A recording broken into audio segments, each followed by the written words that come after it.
7, Human Environment Settlements. We have started the chapter on the previous class and we were discussing about the fact how early humans from being living in open lands, open areas, started to live in caves. They lived on trees and ultimately they understood that they need to make their own houses. This brought us the concept of settlements. Now the word settlement simply means a place or a site where a group of human beings live.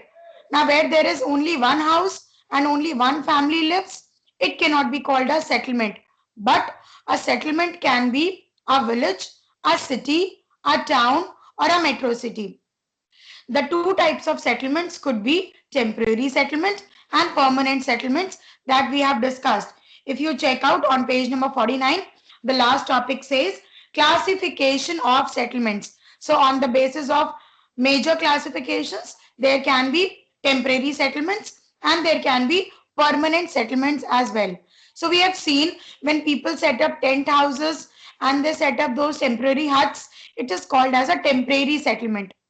And those who live on mountains, those who live in such places where there are not availability of all the resources, they build up usually the temporary settlements. But those who live in cities, those who live on plains, they build up the pakka houses. We know that the brick walls and the pakka roofs, the cemented roofs, those are the permanent houses. Now on the basis of the permanent house division, it can further be divided into rural settlements and urban settlements. Can anyone tell me what is a rural settlement? Can anyone just quickly tell me what is a rural settlement? Ma'am, a village. Okay, a village region is a rural settlement. Gaon wala ilaka is a rural settlement. Now similarly, what can be an urban settlement? What is the meaning of the term urban? Ma'am, of cities. Urban means of the city. You are related to a city. So a rural settlement will be a settlement where there will be more of kacha houses. But nowadays even 2 or 3 storied houses are also there in the villages. They have lesser developed roads, parks, schools, etc. And they do not have many of the modern amenities. Amenities means facilities or services like parks, shopping malls, etc. But when we are talking about an urban settlement has all of these. If you see, I'm reading out from the urban settlement quickly. Then we will begin with settlement patterns from today. Urban settlements. They include towns and cities. They are compact and much bigger in size. Underline this. They are distinguished on the basis of size of population, density of population, administrative status, land use pattern, and economic activities. An urban settlement or a city settlement, if it is big or small, it depends on the size of population. If lesser people are living there or more people are living there. Second characteristic is density. Now, what is density? Please write down if you have not done this. Density of population means number of people. I repeat, number of people per square meter per square feet of an area. Number of people पर square feet of an area. एक area में कितने लोग आ रहे हैं. So the total area of India divided by the total citizens. This is the density of population. Then administrative status means what kind of government runs there. If the government is strong enough, smart enough, they will quickly convert it into a urban, more developed settlement. But if the government is not capable enough, it will continue to remain a rural and an underdeveloped region. I hope I'm not going too fast. Then the land use pattern. Land use pattern means out of the total land available, how much is used for agriculture, how much is used for parks, how much is used for commercial usage means making up of factories or markets, and how much is used for residential living of the people. I'm sorry. And the last one is economic activities. Economic activities means the activities which bring us money.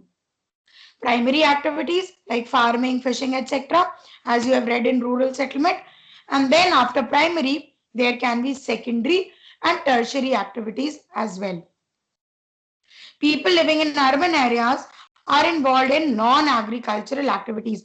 Underline this, people are involved in non-agricultural activities. Somebody please name a non-agricultural activity. Can you tell me a non-agricultural activity? Come on. Whom do you see in the schools? Who teaches Teachers. you? Teachers. Now Teachers. we teachers, do teachers sell anything to you? No, but we sell our services. So somebody who's selling out their services comes under the tertiary sector of economy. Similarly, those who process the raw materials, they are called as secondary. These are called as secondary activities. So these are all non-agricultural activities. A banking person, a doctor, a teacher, somebody who's doing a job in a factory, all these are non-agricultural activities. They include secondary activities. They are involved in finish in processing and trading of finished products. They are also involved in tertiary services. Now tertiary services include transportation of goods, means those who run the rails, those who run the buses and the metros. This is transportation service. Then administration and institutions. Administration include the government officials, and institutions involved. An institution like an educational institution, a school. So all these are tertiary services. So primary services are there, for example agriculture, forest, mining. Then secondary services are there, means processing of raw material, working in a factory is a secondary activity. And then tertiary means providing services, like services of a doctor, services of a teacher, etc. The land use pattern displays a certain business area, commercial area, residential area, and important utility service and institutions. All these areas you see not in rural but only in the urban settlements. The presence of modern amenities like big and well equipped schools, like one of yours, and colleges, hospitals with modern facilities, and well linked modern transport distinguishes urban areas from rural areas. Centers of modern entertainment like cinema hall, park, multi-utility shopping complex, mall are also there in modern urban centers. They have most of the advantages of modern techno-savvy world. The environment is highly artificial and it is man-made. Now, if somebody asks you, give me a difference between rural settlement and urban settlement, what will you say? The houses there in rural settlement, they are small. The houses in the urban settlement, they are bigger. There are lesser school in rural areas. There are more schools in urban areas. There are no shopping malls in villages, but there are many shopping malls and cinema halls in cities. So all these are the differences which make rural settlement and urban settlement different. Now let us talk about the settlement patterns. And this is the fresh section that we are doing today. Anusha, would you like to read? Will you be able to read? Or Devyanshi? Any one of you, quickly. Grisha, can you read it out? Grisha? Ishita, can you read it out? Yes, ma'am. Okay, so please read out from settlement patterns. Settlement patterns means distribution of human settlement according to the landscape. Settlements may grow up in different patterns. They may be scattered or clustered. The pattern depends on the natural surroundings and available of advantages. Stop. So settlement pattern. Now here we will see how the houses are set up in a city. If it is a village, it will have some different sort of arrangements. And if it is a developed modern town, it will have a different type of arrangement. Can you see the difference between figure 7.2 and 7.3? Check out figure 7.2 and 7.3. Which one of the two do you see is more developed? 7.3. 7.3. Now 7.3 is urban or rural? Come on. Ma'am, urban. Urban. It is an urban settlement. So this is clear from the picture that an urban settlement will be more organized and it will be more modern and it will be more developed. But what are the other settlement patterns besides rural and urban? Let us find out. The first one, nucleated pattern. Yes, read out. Continue, Ishita. In fertile plains, settlements may be Fertile plains. clustered.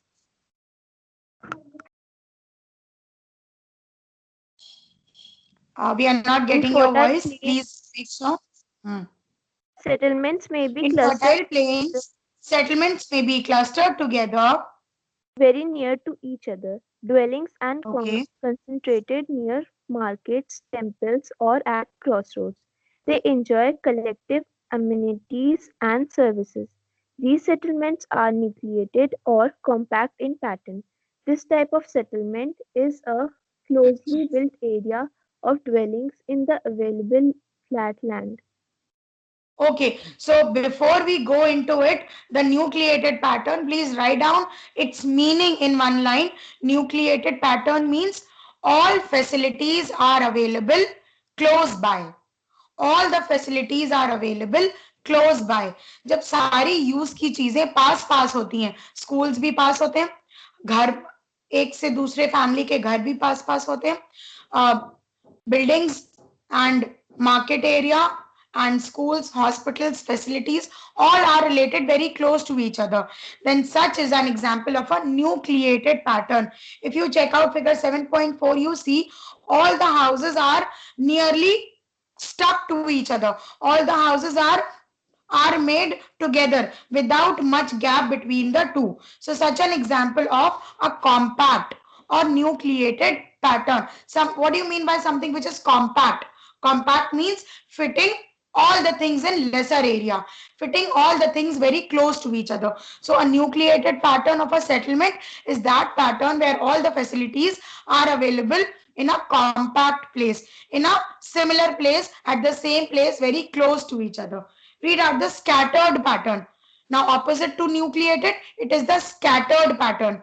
When the items of usage, when the utility services and when the houses of people are situated at a distance from each other. In the bracket, please write down situated. Facilities are situated at a distance from each other. I repeat, facilities are situated at a distance from each other in the scattered or dispersed pattern. Now check out and compare the two pictures. 7.4, every house is very close to each other. And check out figure 7.5. Do you see all the houses are very close to each other? Do you see them?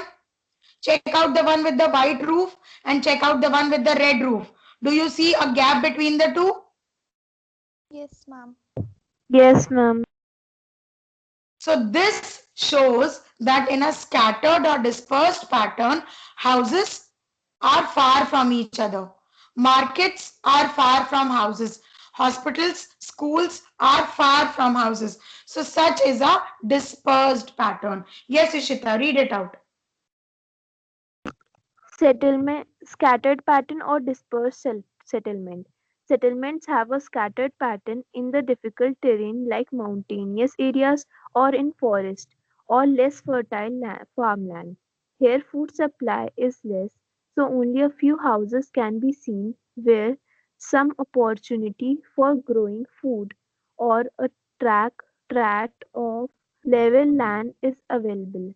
These isolated settlements are also called dispersed settlements.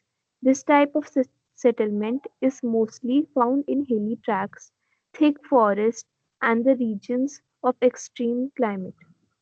Stop. So it is clear from what she read that they are situated in a difficult terrain. Underline the word difficult terrain. Now terrain means difficult land. The word terrain means zameen ka hissa or land.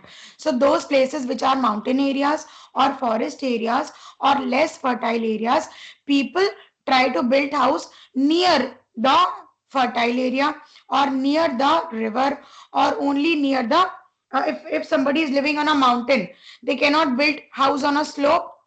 They need a flat land to build a house. So that is why farmlands uh, or for forests or mountain areas, they have scattered pattern because wherever they find a plain land, they can build house only there. Or you need to put today's date on the topic settlement patterns. Below figure 7.3, please put today's date. It is, what is the date today? 3rd of December.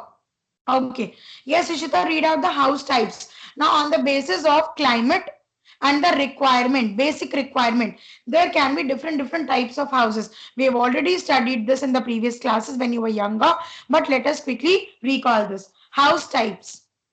May I request the people not to leave the class because we are going to mark the answers now. House types. The shape, structure, layout, and the materials used for building houses vary from place to place. House types may depend mainly on the climate of the place, surrounding environment, and available raw materials. Houses may vary, built with mud, clay, stones, wood, straw, and hay. As a result, if you go to a mountainous areas like in Ladakh, Sikkim or Uttarakhand in India, you will see that the houses are built with stones. As mountainous areas are cold, openings in the houses are less.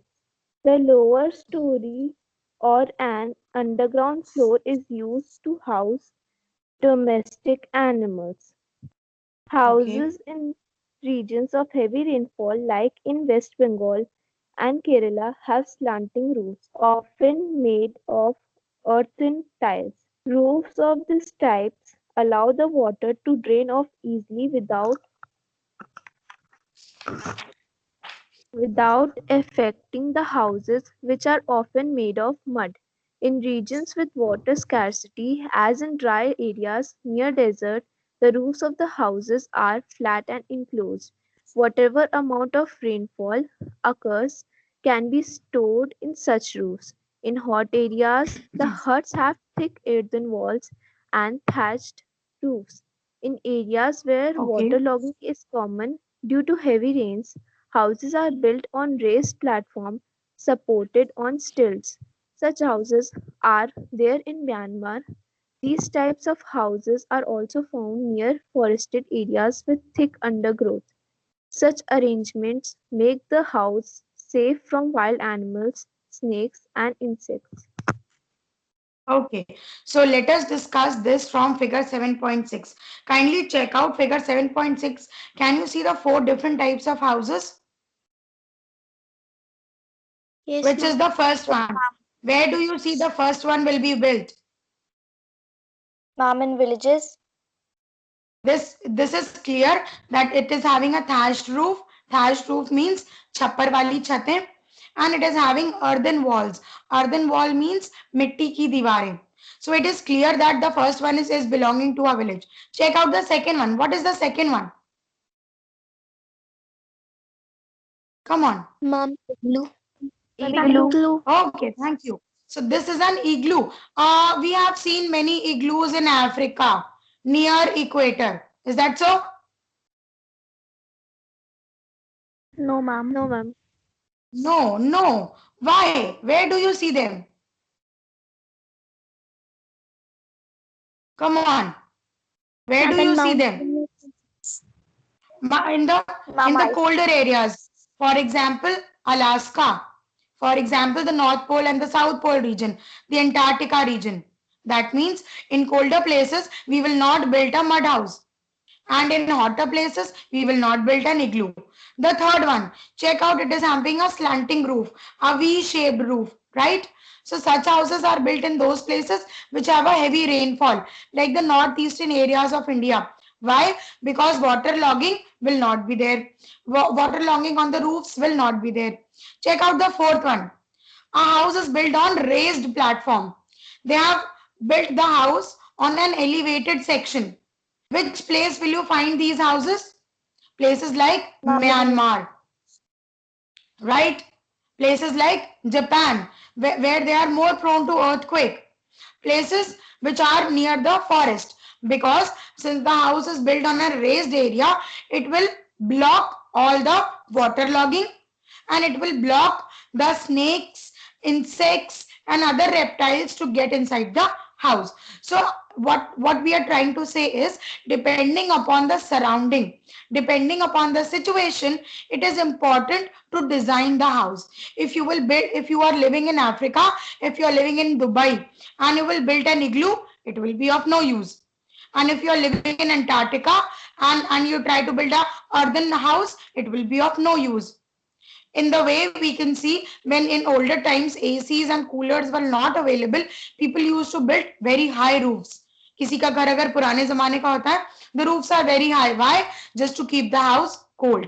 So what we are trying to say is, depending upon the surroundings, depending upon the climate, depending upon the rainfall, the heat, the water availability, people make changes in the structure of their houses. So this is it.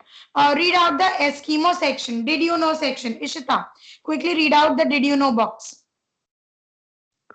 The Eskimos of Greenland live in the houses made of ice blocks. They are called igloos. The Kaziringa and Kyrgyz. Kyrgyz Hmm. and Kazakh tribes who live in the harsh climate of steppes move with their animals Steppe. from Of steppe, steppe.